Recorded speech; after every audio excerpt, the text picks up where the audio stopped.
The New York Giants may have just tipped their hand. Let's talk about it. My name is Paul. This is Big Apple Sports. Before we get going, do two things for me. First, please hit that like and subscribe button. Going to be talking Giants football every day. I enjoy talking it with all of you. So like and subscribe, and we can, I don't know if we'll enjoy the Giants season together, but we definitely will talk about it. And then number two, speaking of that, let me know in the comments, how are we feeling about Dable and Schoen? Are you team fire Dable, keep Joe Schoen? Are you team keep Dable, fire Schoen? Are you team fire both?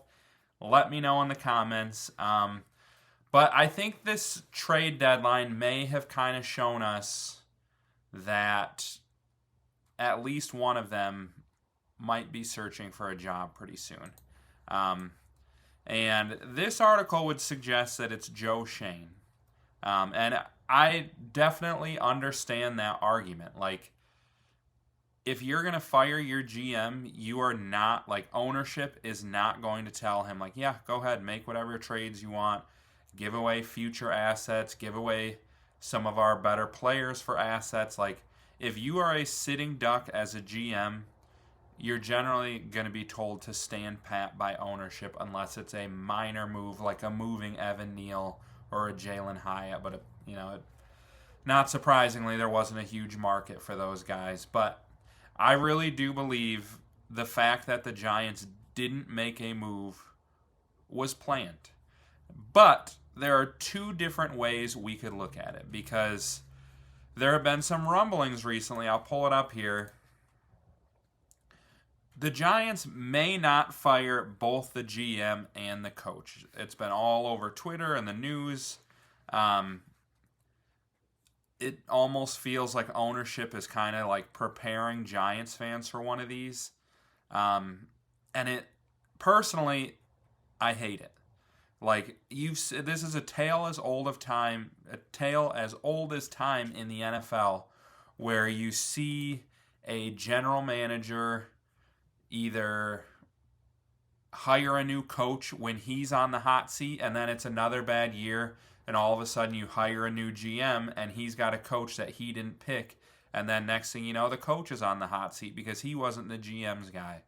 Or it could work the opposite, where it's like they keep Dable and hire a new GM after firing Schoen in the offseason, but then same situation, Dable is not this GM's guy. So it just seems like every time an NFL team doesn't package their general manager and head coach together, all you hear the whole time is, oh, the coach was not the GM's guy. He's on, like, his job is in jeopardy if he's not perfect. And it never seems to work out. So that's not what I want.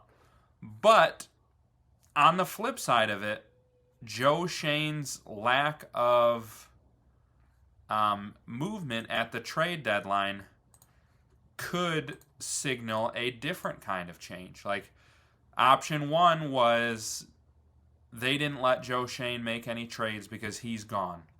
But option two is Joe Schoen continues as the Giants GM, but he's not going to make any desperate moves to try and save Dable's job. His job is the future. Like, he doesn't need to give up 4th and 5th round picks to put a Band-Aid on the secondary or the offensive line, or not the offensive, the wide receiver group, so that Dable can look impressive for his last, 7 or 8 games or however many are left. Because Schoen knows his job is safe, and he knows he's probably going to move on from Dable.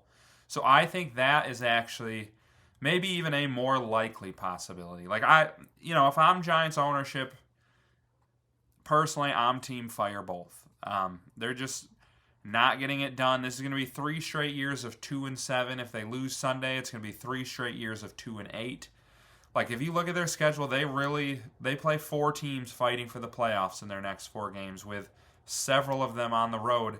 There's a good chance they're 2-11 going into the bye week. And if that's the case, that's probably a good time to get rid of Dable if you're doing that. But I am firmly team both.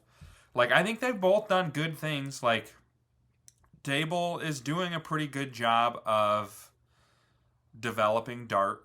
I mean, Dart has looked good, and that's really the biggest thing you want to see from an offensive-minded head coach with a rookie quarterback. And then obviously Joe Schoen he drafted Jackson Dart. He drafted Malik Neighbors. He drafted Cam Scadaboo. So, like, he has made some good picks, but he also has missed over and over and over, especially on the defensive side of the ball. And I think he's just pieced together a bad unit. Like, there's a lot of talent on that side of the ball, but they don't mesh. There's, like, too many of their defenders are great at rushing the passer, but they're not great at stopping the run. And they're good at one thing, but not good at another. And the result is that the entire defense suffers despite having a lot of talent on it. So, like I said, you guys let me know what you think. Are you team fire both, fire one? Let me know what side of the fence you're on. And then just for fun, let's look at if Dable was the next domino to fall, which in my opinion, I do think the likeliest thing is they keep Shane, they fire Dable, and they let Shane hire another head coach. Just some potential options. Please do not hire Lane Kiffin. He's a pretty good college coach, but he's super flaky. He seems kind of immature. It's just hard to imagine him being somebody who gets the buy-in from an NFL locker room. Mike Kafka is interesting because it would be nice for the continuity of Jackson Dart. And if you could do something like, I don't know, similar to like what the Bears' upcoming opponent Sunday, they hired an offensive mind, but then at defense they hired, I'm blanking on his name right now, but the Saints, Dennis Allen, the Saints' old head coach. And you see a lot of teams do that where they hire an offensive mind to be the head coach and kind of run the offense, and I think that'd be good for the continuity of Jackson Dart. But then you hire a defensive guy who's been a head coach or at least a very successful coordinator, and you can just be like, look, this is your defense. That's your side of the ball. Like, you know what you're doing. I'm going to worry about this offense and kind of run it like that. I could see that being an interesting option, but it's tough to hand the reins. Like, you can't mess this up with Jackson Dart. So on the one hand, it's nice knowing like he'd have that continuity with Kafka, but on the other hand, he's never been a head coach, and like who knows if he's cut out for it. Other options, Brian Flores. I think he's a great defensive mind and honestly did decently as a head coach, but you just hear all those stories of his players just hating him, and I don't know that I would really be for that. Steve Spagnuolo, he's interesting. Another guy, great defensive coach. He's going to be 66 next year. I feel like you're going to probably want somebody younger. Cliff Kingsbury's an interesting one. He wasn't super successful with the Cardinals, but I don't know that team was that great that he was on.